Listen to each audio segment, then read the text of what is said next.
Pourquoi est-ce que je ne peux pas comprendre ce que je lis en français? Bonjour tout le monde! Aujourd'hui, je vais parler de quelques problèmes que vous rencontrez la majorité du temps, en fait, la plupart du temps, en lisant le français. Le premier problème, c'est le manque d'un vocabulaire assez riche.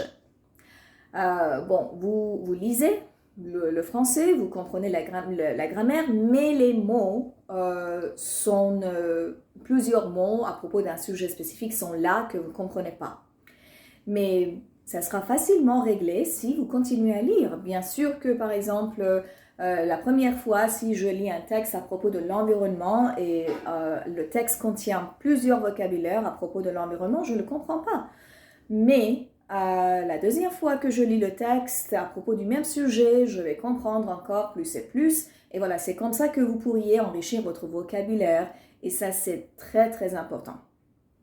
Deuxième problème, c'est la vitesse. C'est-à-dire que vous pouvez lire le texte, mais lentement.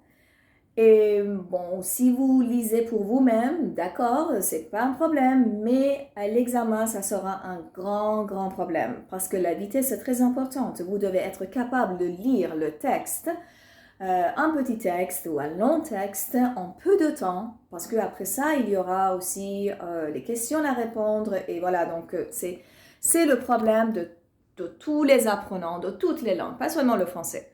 Mais bien sûr qu'on pourrait vraiment accélérer notre rythme de lecture en lisant. Voilà, ça c'est la seule solution qui existe. Et puis le troisième problème, qui est surtout associé à l'examen, c'est le problème de répondre aux questions posées. Parce que vous avez compris le texte, vous avez lu le texte, vous l'avez compris, vous avez saisi l'essentiel, mais encore, vous n'êtes pas capable à répondre à la question posée. Pourquoi vous n'êtes pas capable de répondre à cette question-là?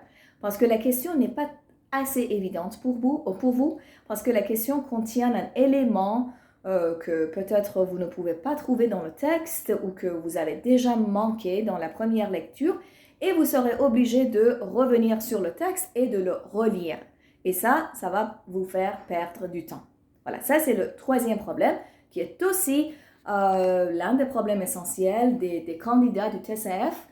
Et voilà, donc ces trois problèmes sont les plus grands en lecture et dans la prochaine vidéo, je vais vous parler de comment les régler. À plus!